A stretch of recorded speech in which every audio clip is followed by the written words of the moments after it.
friends, my name is Hamid. Today I'm working on this Kitchenaid fridge. The customer's complaint is anytime they get water from the dispenser, it leaks drops of water. It was okay, it was leaking once in a while, now it's getting worse, and that's why we are here. Today I will teach you how to go through troubleshooting and see what the problem is here. What causes water leakage here is, let me get a glass of water first.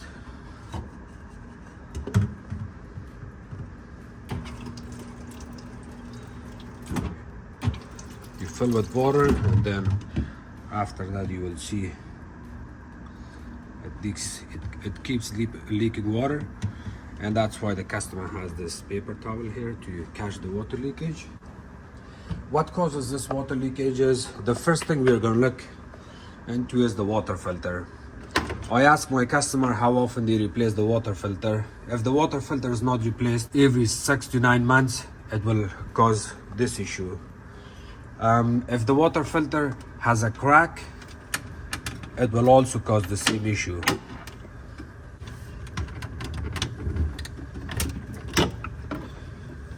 The next part could be the water filter base, which is this one. It's called water base housing assembly. If this is not in okay shape, it will also cause the same issue. There's a water tank. It can also cause leakage from this area. We get calcium buildup, or if these hoses are not connected properly on that connector, it will also leak water. Or if there's any crack on this water reservoir or the water tank, it will also have the same issue, water leakage from here. So double check this too. By taking the drawer out from these two places, you can get to this. And now I have to get to the back of the unit. In order to pull the fridge out, we have that slider. In some houses you do not need the slider if the fridge pulls out easily. Otherwise you have to add this to protect the flooring. I'll also show you the model and serial number here, in case if you want to order any part, you're gonna select this model number, and then through that model number you can find your parts. Before we pull the fridge out, there's a kick plate at the bottom of the fridge. This is the kick plate. It's held by 2 screws, and it's also it snaps in at the bottom of the freezer compartment area, which is right there. You take this kick plate off. These are 1/4" screws. The whole kick plate comes off, and then you can lift up these legs, these ones, and then you can pull it on top of the wheels. So once you lift out these wheels, you can see this one, it comes all the way up. It's not attached to the floor for leveling.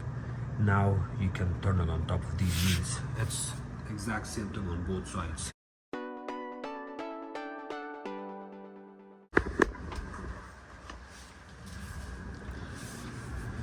Fill a glass of water from the front.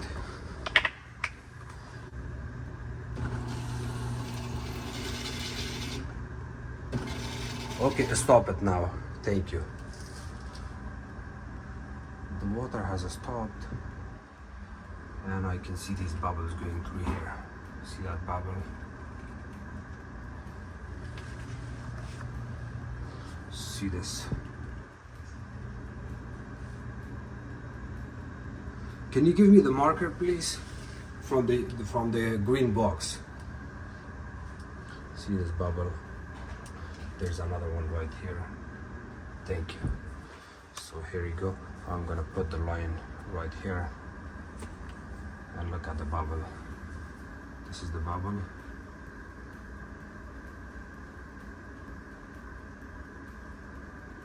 Okay, so it keeps leaking from here. This hose comes straight. I'm gonna have to take the back panel off to see what's happening there.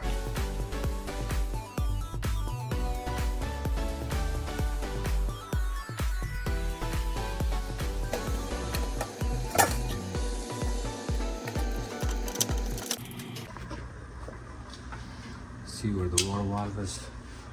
We have two water lines going. One is thinner, one is thicker. The thicker one is on the right hand side, the thinner one is on the left hand side. And this mark that I added there, this pen mark, we have to follow this. This hose goes all the way to the back, and from there it comes right here. Hold it. We need to remove this cover.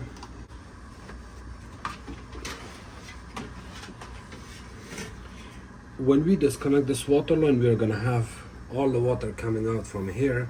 So be ready, have a towel or have a cup, you can collect all the water. And in order to take this hose off, there's a release clip. You have to push on this clip towards up, and then that way you can pull this hose out. Otherwise, if you try to pull it out, there's a locking tab, it will not let it pull out. So you may want to press on it hard, and then you can pull out this. I'm gonna do that.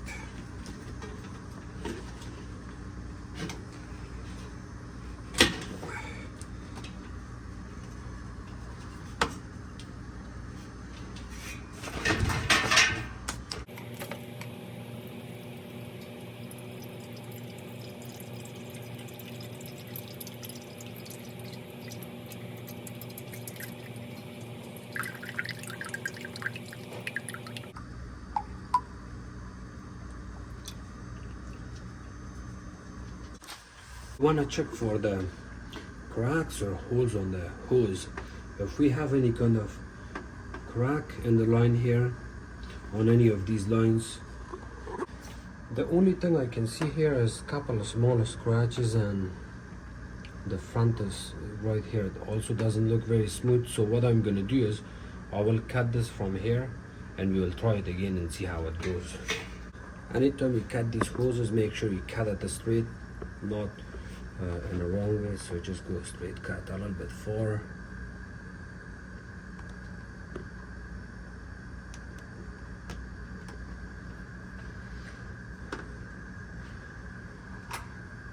And now we're going to try it again and see how it goes.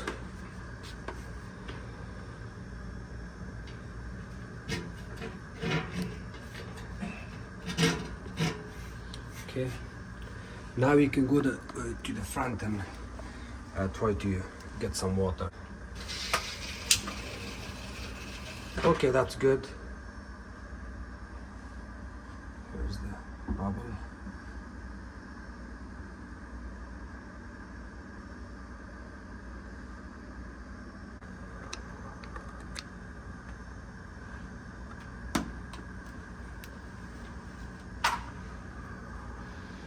Can you see the scratch marks?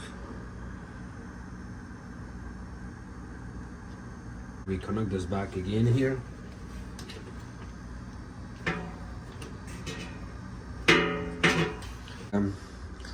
The problem we had with this hose, if you look at it closely, actually from the... So the reason we got a scratch marks here at the back, and it was causing water leakage or air leak, and then the air leak would cause it to leak from the front where the dispenser area is.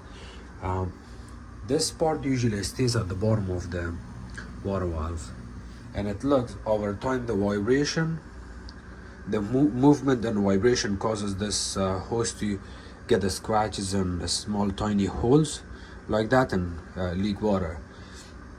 But in general, I've seen water filters being old causes similar issue. If water pressure is low, it will also cause the same issue.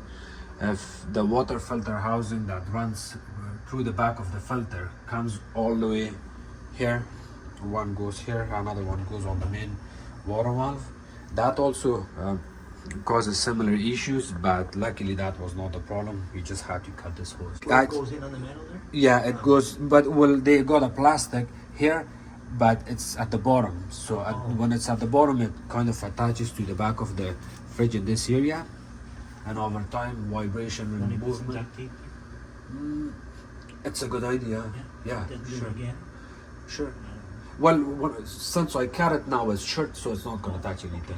Yeah, I will have to disconnect this hose back again. You see this bluish color tab? We have to press on it hard like that, and then we can pull this hose out.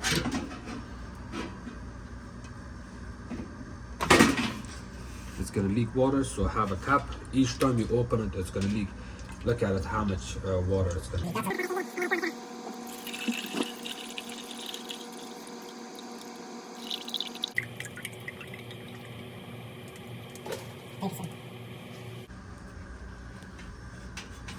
First of all, we are gonna adjust this. The way we adjust it, it kind of goes like this. And we have to add one screw from the back. The back screw goes in here. The hose is also in your way. Be careful when you're adding this screw, because the hose is also in your way. You do not want to cause another damage to the hole here, or to the hose, I mean. Okay, that's good. This hose goes through this plastic sleeve, and then from there comes like that, goes through this hole, and then it comes straight to the water valve.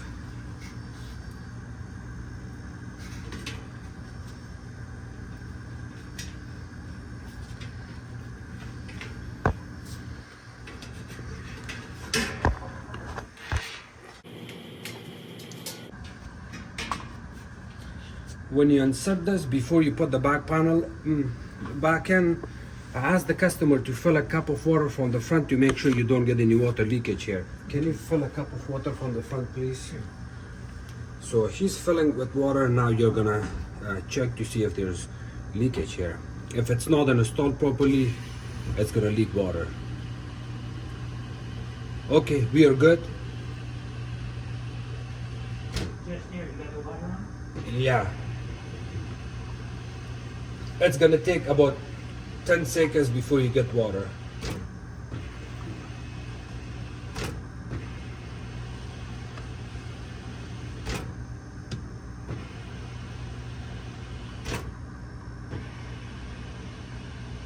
Are you getting water? Yeah. Okay. No leakage? Just the one drop. One drop is fine. Okay. And when you reinstall this hose back again, of course, you're not getting any water leakage here, but still double check. Keep your eye on this hose and hold it in your hand like this, and keep watching it for 10-15 seconds to make sure you do not see any air bubble going through your hand. If you see any air bubble going through your hand or coming from this area, passes your hand, then you know that, well, maybe you have another hole in this hose somewhere, or maybe it's not installed properly. So you may want to pinch it more in, pinch it really hard, and then that way it's gonna sit in place properly. So far I see everything seems okay at the back. Double check your hoses, make sure your connections are also connected properly, and then of course you can put your back panel back in. Before you do that, there's this clip, you see this? You also have to insert this, and it goes, hold the flashlight.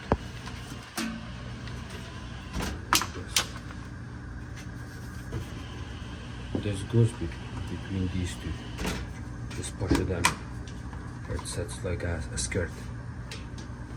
And then of course the main power line.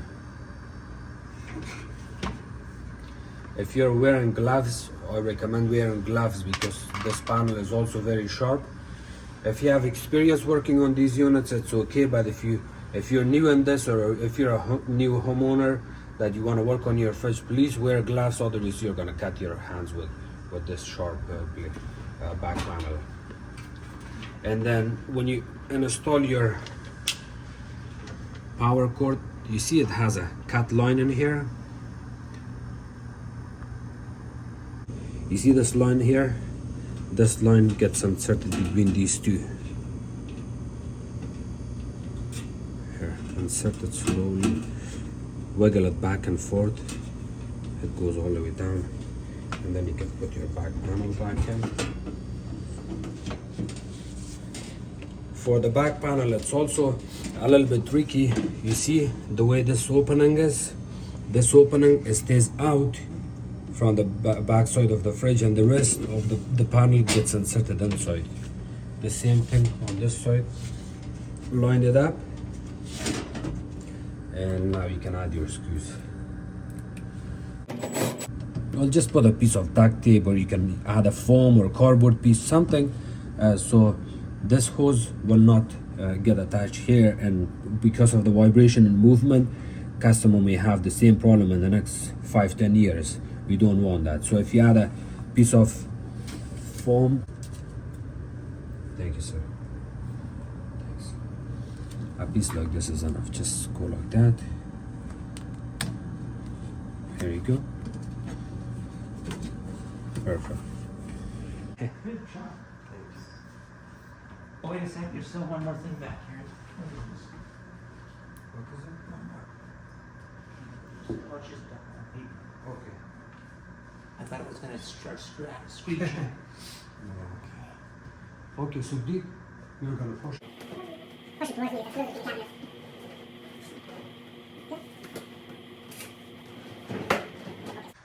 Anytime you want to push your fridge back in, do not push the fridge all the way back in. You want to make sure you line it up. Check back and forth, left and right, and then keep pushing it until you know that the fridge goes about 2 or 3 inches inside. Then you can push it all the way.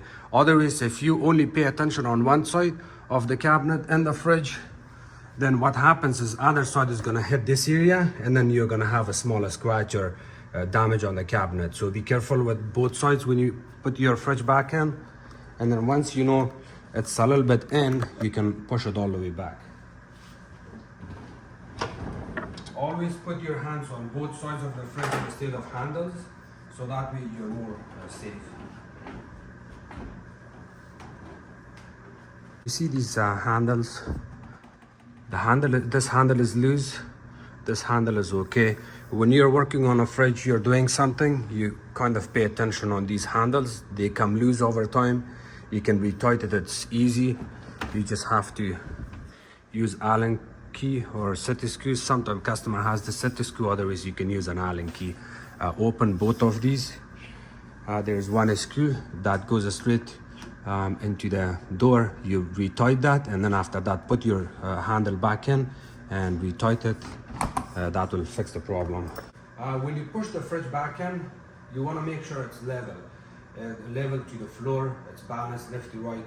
If it's not leveled properly into the floor, you may get a recall back. Customer would call and complain about the vibration, that they never had this before. So be careful with that. Thank you so much for watching my videos. If you guys have any questions, please comment below. Don't forget to subscribe to my channel, like my videos, share it with others. You can also follow me on Facebook. It's called Hamid Appliances Repair. Thank you.